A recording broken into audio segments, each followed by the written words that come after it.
नमस्कार, आपके जनप्रिय channel city news में आप सभी का स्वागत है। दिन भर के बड़े और अहम खबरों के साथ मैं हूं शिल्पा पाठक। तो चलिए आगे बढ़ने से पहले एक नजर डाल लेते हैं अब तक की हेडलाइंस पर।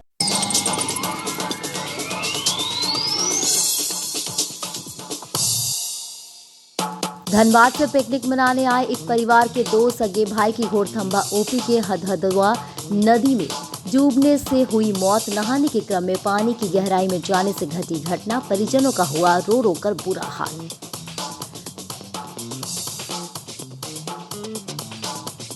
गावासियासी केंद्र में बांध्यकरण कराने आई दर्जनों महिलाओं ने बीटीटी स्वास्थ्य कर्मी पर उगाही का लगाया आरोप। कहा, नंबर लगाने के नाम पर पैसे का किया गया वसूली। महिला कर्मी ने कहा, स्वेच्छा से दे रही थी पैसा।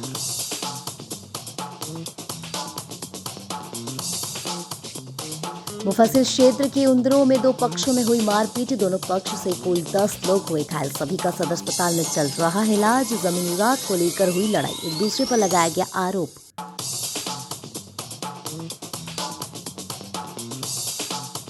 बेंगाबाद के झलकजीहा गांव के समीप पलटा धान लदा एक पिकअप वैन, बाल बाल बचा 4 मजदूर। वाहन की रफ्तार तेज रहने के कारण चालक ने खोया आपा। सड़क पर बिखरा धान, चालक से पुलिस कर रही है पूछताछ। और टावर चौक से कल्याण जी तक बनने वाले 4 लेन सड़क निर्माण कार्य में धूल बनी, लोगों की भारी परेशानी। पर्याप्त मात्रा में पानी का छिड़काव करने का किया गया अपील। तेज गति से चल रहा है निर्माण कार्य।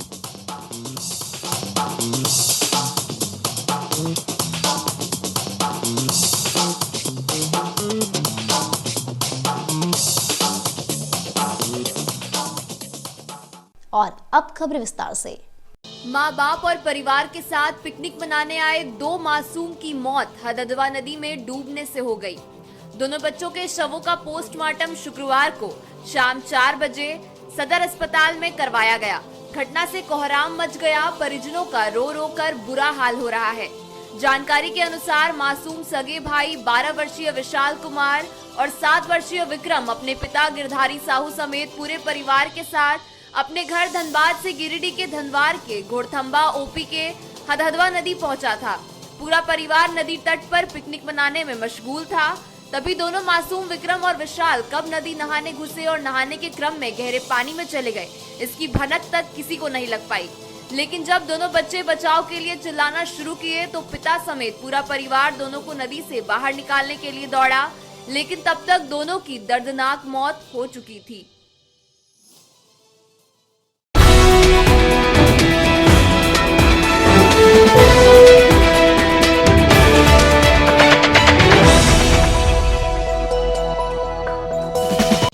सीएचसी में बंध्याकरण कराने आई दर्जनों महिलाओं से शुक्रवार को नंबर लगाने के नाम पर स्वास्थ्य कर्मी बीटीटी उषा देवी पर पैसे लेने का आरोप लगा है। मामले में महिलाओं ने काफी हो हल्ला किया। इस संबंध में बीटीटी उषा देवी ने प्रभारी चिकित्सा पदाधिकारी डॉक्टर महेश्वरम के समक्ष बताया कि कुछ महिला स्वेच्छा से पैसा दे रही है, मैं किसी से जबरन पैसा नहीं ले रही हूँ। जिसके बाद प्रभारी चिकित्सा पदाधिकारी डॉक्टर महेश्वरम ने युक्त बीटीटी को कड़ी फटकार लगाते हुए सख्त हिदायत दिए कि आगे से यदि इस प्रकार की शिकायत मिली तो कार्रवाई की जाएगी। उन्होंने कहा कि सरकारी अस्पताल में मरीजों का निःशुल्क इलाज होता है, किसी मरीज से पैसा लेना कानूनन जुर्म है।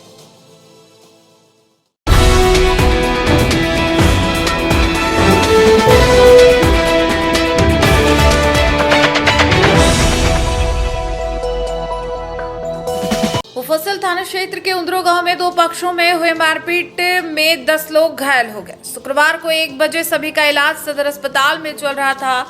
घटना में पहला पक्ष से इजराफिल अंसारी, लतीफ मियां, शाहिदा खातून, संविदा खातून, बसो खातून, अलाउद्दीन अंसारी और साहिल अंसारी घायल है। वहीं दूसरे पक्ष से मोहम्मद तूफानी अंसारी, मोहम्मद राजू अंसारी और सहाना खातून घायल है। मारपीट का कारण जमीनी विवाद बताया जा रहा है। बताया गया कि एक ही जमीन पर दोनों पक्ष अपना दावा कर रहा है और दोनों पक्ष के पास जमीन के कागजात है। उसी जमीन विवाद के मामले को लेकर दोनों पक्षों में मारपीट हुई, जिसमें से ये सभी लोग घायल हो गए। घटना के बाद दोनों ओर से एक दूसरे पक्ष पर आरोप लगाते हुए मुफस्सिल थाने में आवेदन दिया गया है।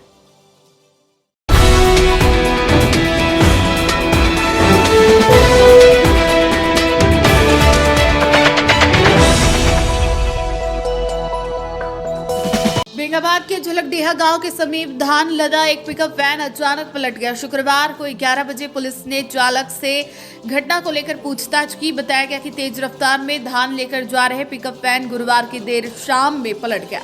वाहन के पलटने से उसमें सवार 4 मजदूर बाल बाल बच गए। वहीं उसमें लोड सारा धान सड़क किनारे बिखर गया। घटना बेंगाबाद मधुपुर मुख्य मार्ग झलकडीहा गांव समीप घटित हुई। घटना के संबंध में बताया जाता है कि धान के व्यापारी गांव-गांव से धान खरीद कर जा रहे थे, तभी यह घटना घटी।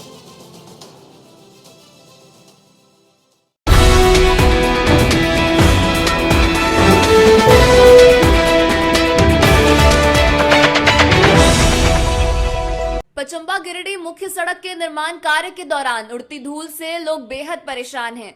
शुक्रवार को 4 बजे लोगों ने सड़क पर पानी छिड़काव की मांग की। बताया गया कि पचंबा को गिरिडीह से जोड़ने वाली मुख्य सड़क का 4 लेन निर्माण कार्य तेजी से जारी है। हालांकि इस निर्माण कार्य के दौरान उड़ने वाली धूल से स्थानीय निवासियों की परेशानी बढ़ गई है। सड़क किनारे बसे लोग लगातार धूल की समस्या से जूझ रहे हैं। स्थानीय लोगों का कहना है कि दिन में कम से कम 3-4 बार सड़क पर पानी का छिड़काव होना चाहिए, लेकिन अब तक एक बार भी ऐसा नहीं किया गया है। धूल के कारण आसपास के लोगों का सांस लेना मुश्किल हो गया है और घरों में भी धूल की मोटी परत जम रही है। लोगों ने प्रशासन से मांग की है कि जल्द से जल्द निर्माण स्थल पर नियमित रूप से पानी का छिड़काव करवाया जाए ताकि धूल की समस्या से राहत मिल सके।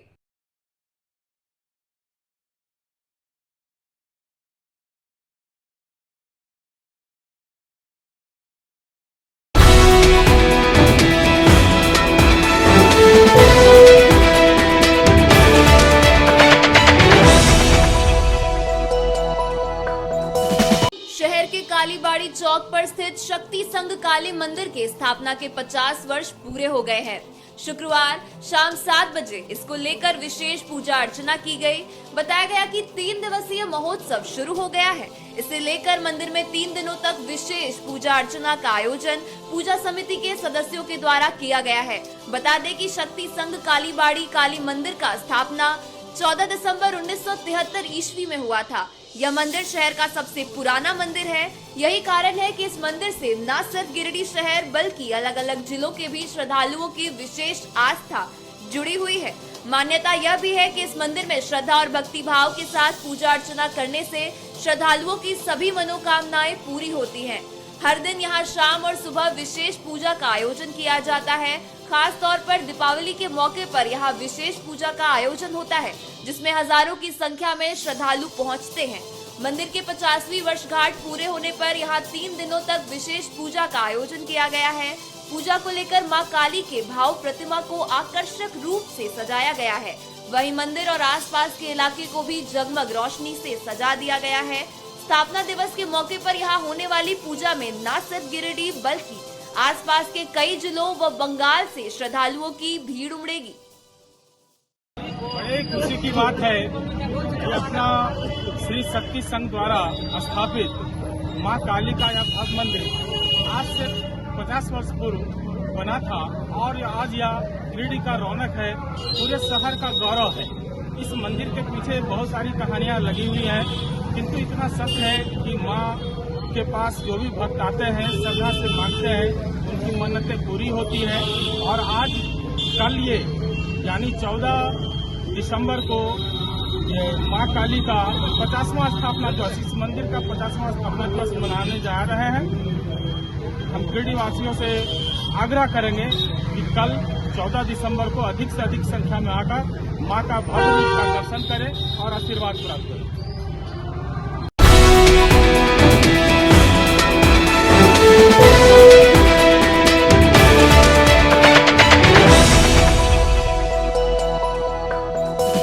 जिला स्तर युवा उत्सव का आयोजन बेंगाबाद रोड के स्कॉलर बीएड कॉलेज में शुक्रवार को उक्त आयोजन के तहत कुल 11 अलग अलग कार्यक्रम का आयोजन किया गया, जिसमें जिले के विभिन्न स्कूल कॉलेज द्वारा भाग लिया गया।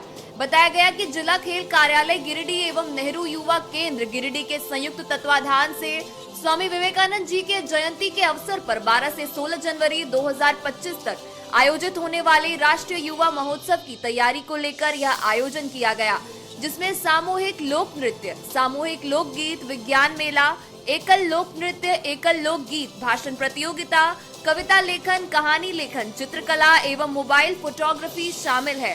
कार्यक्रम में मुख्य अतिथि के रूप में उप विकास आयुक्त स्मृता कुमारी उपस्थित हुई। विशिष्ट अतिथि के रूप में जिला खेल पदाधिकारी अर्जुन बड़ला, जिला युवा अधिकारी नेहरू युवा केंद्र श्री रवि कुमार एवं प्राचार्य स्कॉलर बीएड कॉलेज उपस्थित रहे। कार्यक्रम को सफल बनाने में जिला खेल कार्यालय गिरिडीह एवं नेहरू युवा केंद्र गिरिडीह के कर्मियों का विशेष योगदान रहा।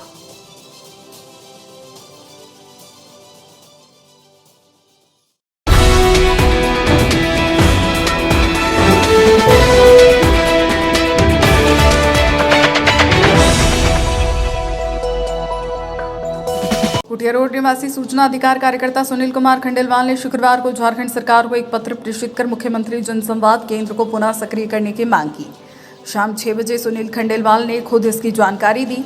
अपने पत्र में श्री खंडेलवाल ने कहा कि कुछ वर्ष पूर्व मुख्यमंत्री जनसंवाद केंद्र राज्य में सक्रिय था, जिसके कारण लोग अपनी समस्याएं मुख्यमंत्री के सामने रखते थे एवं इस केंद्र के माध्यम से आम जनता की समस्त परेशानियां एवं समस्याओं का निराकरण आसानी से हो जाया करता था। वर्तमान में मुख्यमंत्री जनसंवाद केंद्र के अस्तित्व में नहीं रहने के कारण लोगों की अनेकों समस्याओं का समाधान नहीं हो पा रहा है तथा स्थानीय मुख्यमंत्री के संज्ञान में जो समस्याएं आम जनता के द्वारा लाई जा रही थी, उन समस्याओं से भी मुख्यमंत्री अनभिज्ञ हो रहे हैं एवं राज्य के किन किन विभागों में किस तरह की समस्याओं का सामना आम जनता के द्वारा किया जा रहा है, इस बात की जानकारी भी माननीय मुख्यमंत्री को नहीं हो पा रही है। श्री खंडेलवाल ने व्यापक जनहित को ध्यान में रखते हुए सरकार से निवेदन किया है कि मुख्यमंत्री जनसंवाद केंद्र को पुनः संचालित करने हेतु आवश्यक कार्रवाई की जाए। आज दिनांक 13 दिसंबर 2024 को मैंने झारखंड सरकार के पास एक पत्र प्रेषित कर बंद पड़े मुख्यमंत्री जन संवाद केंद्र को पुनः सक्रिय करने हेतु एक पत्र झारखंड सरकार को भेजा है। मैंने अपने पत्र में सरकार से निवेदन किया है कि पिछले 4-5 वर्षों से मुख्यमंत्री जन संवाद केंद्र बंद पड़ा है, जिसके कारण लोग अपनी समस्याओं से माननीय मुख्यमंत्री जी को अवगत नहीं करा पा रहे हैं एवं लोगों को अनेकों परेशानियों का सामना करना पड़ रहा है। जब यह केंद्र अपने अस्तित्व में था तो लोग अपनी अपनी शिकायतें यहाँ पर दर्ज कराते थे और उनकी शिकायतों का निवारण एवं निराकरण बहुत ही आसानी से हो जाया करता था, जिससे राज्य की लाखों लाख जनता लाभान्वित हो पा रही थी। लेकिन ऐसा देखा जा रहा है कि पिछले कुछ वर्षों से मुख्यमंत्री जनसंवाद केंद्र को बंद कर दिया गया है, जिसके कारण माननीय मुख्यमंत्री जी भी राज्य की लोगों की समस्याओं से अवगत नहीं हो पा रहे हैं एवं माननीय मुख्यमंत्री जी को भी यह जानकारी नहीं हो पा रही है कि किन किन विभागों में किन किन परेशानियों का सामना आम जनता के द्वारा किया जा रहा है। मेरे इस पत्र पर सरकार के द्वारा संज्ञान लेते हुए इस पत्र को मोहम्मद आशिफ हसन, उप सचिव कार्मिक प्रशासनिक सुधार तथा राजभाषा विभाग के पास अग्रसारित कर दिया गया है। मैं आशा करता हूं कि मेरे द्वारा उठाए गए अनेकों जनहित के मुद्दों पर जिस प्रकार से सरकार संज्ञान लेती है, तो इस गंभीर विषय पर भी सरकार संज्ञान लेगी और राज्य की जनता की समस्याओं को ध्यान में रखते हुए इस मुख्यमंत्री जन संवाद केंद्र को जल्द ही सक्रिय कर लिया जाएगा। आपके चैनल के माध्यम से भी मैं सरकार से निवेदन करना चाहूँगा कि कृपया इस अति गंभीर विषय पर त्वरित गति से संज्ञान लेते हुए आवश्यक कार्रवाई करें ताकि राज्य की लाखों लाख जनता का भला हो पाए। धन्यवाद।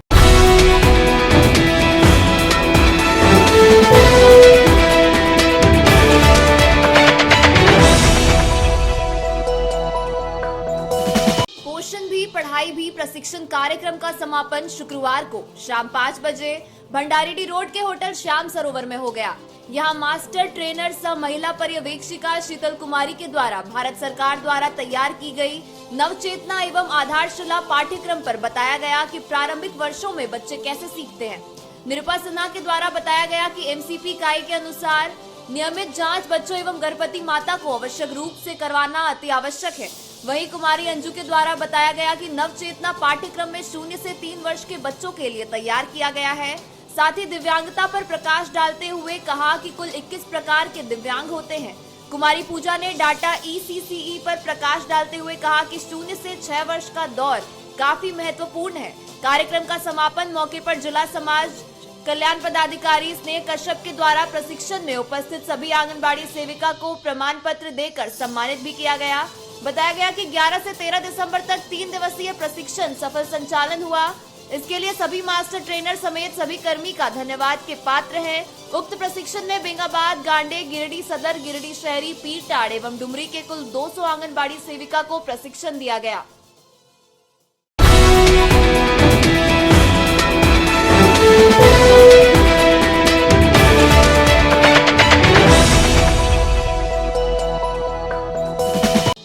जिले के 1946 जन वितरण प्रणाली की दुकानों में 4GI पोस्ट मशीन लगेगा। शुक्रवार पपरवाटाड़ स्थित जिला आपूर्ति कार्यालय से इसकी जानकारी दी गई। बताया गया कि दुकानों से अनाज उठाने में हो रही परेशानी से लाभुकों को नए वर्ष में निजात मिलने वाली है। पीडीएस की दुकानों में अभी आई पोस्ट मशीन 2G काम कर रही है। उसके स्थान पर अब 4G की मशीन लगाने की तैयारी में विभाग जुड़ चुका है। नई सरकार गठन के साथ जिले के जन वितरण प्रणाली दुकानों में 4G नेटवर्क शुरू करने की तैयारी हो रही है। 4G पोस्ट मशीन इंस्टॉल करने के लिए राज्य खाद्य आपूर्ति विभाग जल्द ही टेंडर प्रकाशित करेगा। टेंडर के लिए सारी विभागीय प्रक्रिया पूरी कर ली गई है। अब सिर्फ इस पर खाद्य आपूर्ति मंत्री से स्वीकृति लेना बाकी है। विभाग इसी महीने में कभी भी टेंडर प्रकाशित कर देगा। 4G पोस्ट मशीन लगाने से जिले के 5,04,955 कार्ड से जुड़े परिवारों को लाभ मिलेगा। 2G मशीनों की वजह से ग्राहकों को अंगूठा लगाने में ही करीब आधे घंटे का समय लग जाता है। ऐसे में चावल, गेहूं, नमक और कभी-कभी चीनी और चना दाल के आने पर अलग अलग 4 बार अंगूठा लगाने में ग्राहकों को 1 घंटे से अधिक का वक्त लग जाता है। इस बाबत जिला आपूर्ति पदाधिकारी गुलाम समदानी ने कहा, राज्य सरकार की ओर से 4G पोस्ट मशीन लगाने को लेकर विभक्ति प्रक्रिया शुरू कर दी गई है। नई सरकार गठन के बाद इसकी उम्मीद काफी बढ़ गई है। ऐसे में आने वाला महीना जल्द से जल्द जिले के हर पीडीएस दुकानों में मशीन लगेगी, जिससे लाभुकों को अंगूठा लगाने में होने वाली परेशानी से निजात मिलेगी और उन्हें लंबी लाइन में नहीं लगना होगा।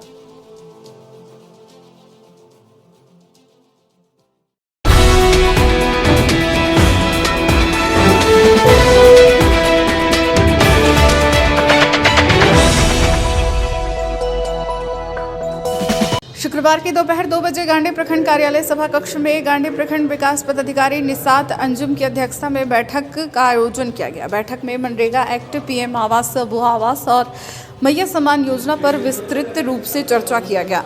बैठक में उपस्थित पंचायत सेवकों और रोजगार सेवकों को निर्देश देते हुए बीडीओ निसात अंजुम ने कहा कि संबंधित पंचायतों में वर्षों से चल रहे मनरेगा एक्ट की योजना को जल्द बंद करें। कहा कि बिरसा सिंचाई कूप के लाभुकों को कार्य में तेजी लाने का निर्देश दिया जाए। बैठक में पीएम आवास, अबुआ आवास और मैया सम्मान योजना की भी समीक्षा की गई। बैठक में बीजेपी मनोज मुर्मू, पीएम आवास प्रखंड समन्वयक पवन कुमार, मनरेगा बड़ा बाबू दिलीप बावरी, सभी जेई पंचायत सेवक और रोजगार सेवक, कंप्यूटर ऑपरेटर सहित कई उपस्थित थे।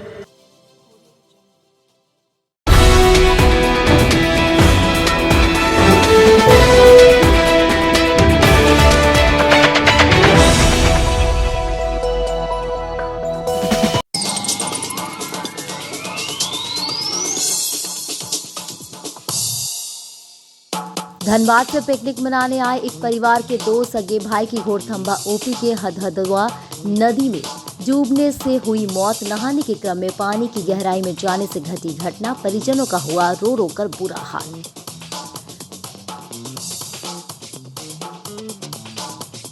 गांव-सियासी केंद्र में बांध्यकरण कराने आई दर्जनों महिलाओं ने बीटीटी स्वास्थ्य कर्मी पर उगाही का लगाया आरोप। कहा, नंबर लगाने के नाम पर पैसे का किया गया वसूली। महिला कर्मी ने कहा, स्वेच्छा से दे रही थी पैसा।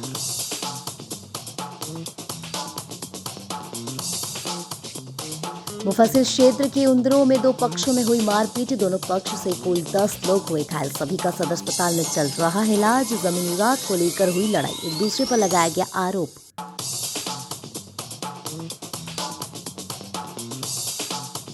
बेंगाबाद के झलकडीहा गांव के समीप पलटा धान लदा एक पिकअप वैन, बाल बाल बचा 4 मजदूर। वाहन की रफ्तार तेज रहने के कारण चालक ने खोया आपा।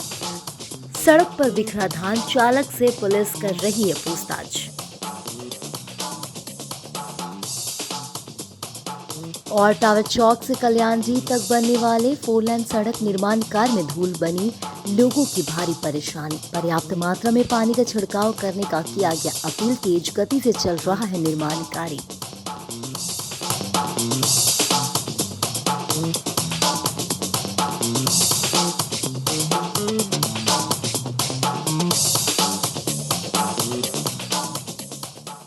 तो आज के अंक में बस इतना ही। कल फिर मिलेंगे नई खबरों के साथ। तब तक के लिए दीजिए पूरे सिटी न्यूज की टीम को इजाजत। नमस्कार।